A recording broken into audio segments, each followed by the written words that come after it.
As we approach Palm Sunday and this Holy Week, as we celebrate the Paschal mystery of Jesus, his passion, death, and resurrection, there's so much more to reflect on with the Passion account and the extra gospel at the beginning of our celebration of Palm Sunday Mass. But at the heart of it really is the offering of Jesus and the encouragement that his passion and death offer to us. So start with the first reading, and that suffering servant from the prophet Isaiah knows how to speak a word that will rouse the weary of heart, the weary of faith. As this man endures the suffering that he undergoes for the sake of his fidelity to the Lord, the others see that and they're encouraged by it, and they're lifted up by what he undergoes. Similarly, as Jesus, this innocent God, is faithful to his Father on our behalf, the innocent dying for the ungodly. What great encouragement that gives to us, that his love sees us through the brokenness and sin and pain and suffering.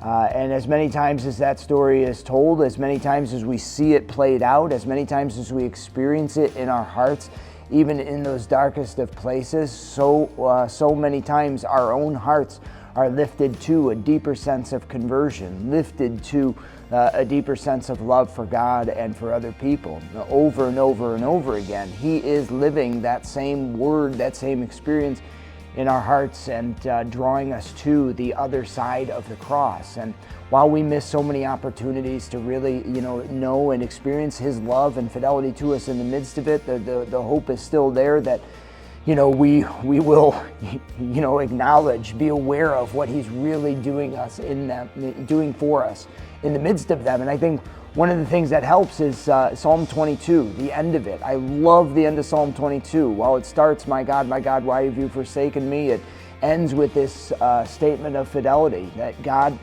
generations yet to be born are going to be telling of the deliverance that you will win for me.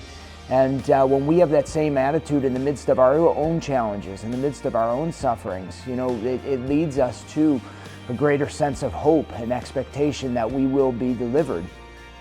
Maybe not in this exact, maybe this suffering itself, won't end with a snap of the fingers. Maybe this trial won't end any sooner, but with great confidence, we know that we will be delivered from the trial of this life. And in the midst of it, really, we learn from from Jesus, who loved the cross, and not the suffering itself, but he learned to love the cross that he undertook because it was for our sake. He learned to love it because of what would come on the other side. He learned to love it because he loved us.